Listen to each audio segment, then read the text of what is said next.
yan, panibagong araw, panibagong video naman tayo ngayong araw. So yan, ngayong araw na rin tayo sa San Jose, dito pa rin to sa Nabua, Camarines Sur. So magpuputol tayo ng buntot na lang nung biik kasi kakapanganak lang. Kaninang alas 3 nag-start siya. Alas 3 ng anak to. Yung isa mummified, yung pinakaunang lumabas. Tapos 5 lang yung buhay. Bali 6 sana dapat lahat. Pero first time pa lang naman. So ngayon, papakita ko sa inyo kung paano magputol ng buntot. So napakadali lang naman. So set up na lang dito. Wala tayong cameraman. So ito lang yung kakailangan ng 3 klase lang.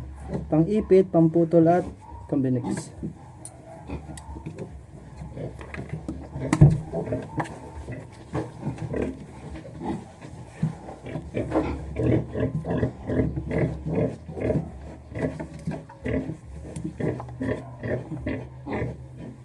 Huwag ka mapatungan na maliit. Dapat ulit lang. Tama na yun. Diyan lang na lang. Sad lang. Tama na yun.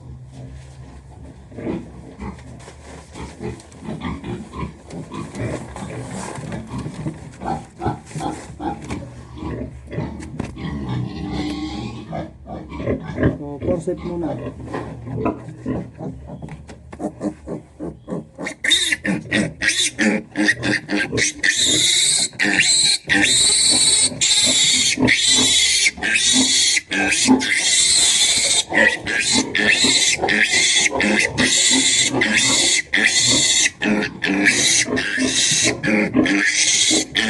So, ganyan lang naman kadali yung pagputol ng buntot.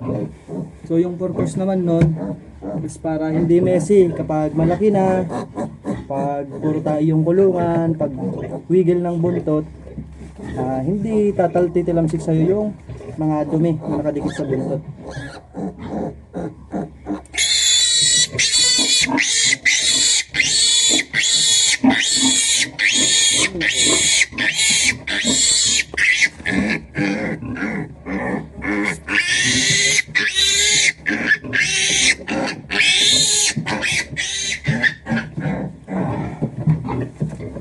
So madali lang naman to kasi 5 lang naman.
Kasagad pwede ay.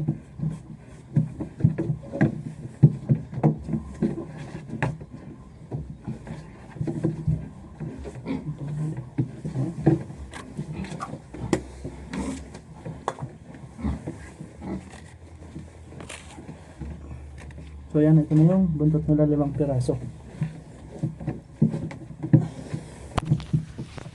So ganun na naman kabilis yung pagputol ng buntot.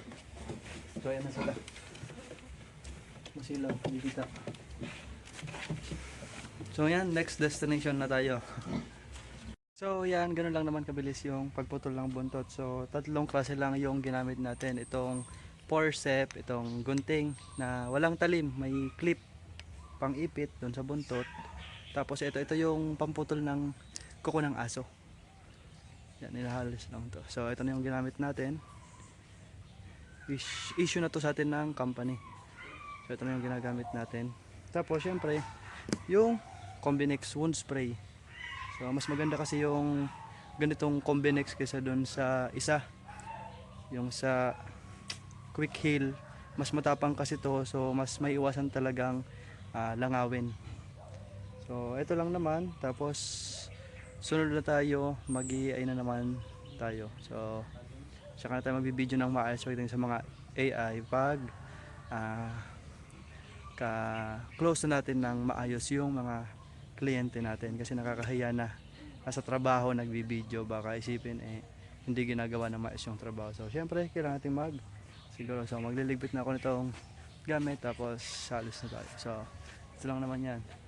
So ito looban na to, yan, sakahan na yung nandyan, tapos doon bubuyan rin. Tutor ko kayo sa babuyan dito. So yan, hanggang doon na lang muna guys. Hindi na ako makapag-ingay dito kasi puyat ka kabantay nung panganganak ng baboy. Kaya alis na tayo para dito maka-istorbo. So yan, hanggang doon naman guys. Bye bye.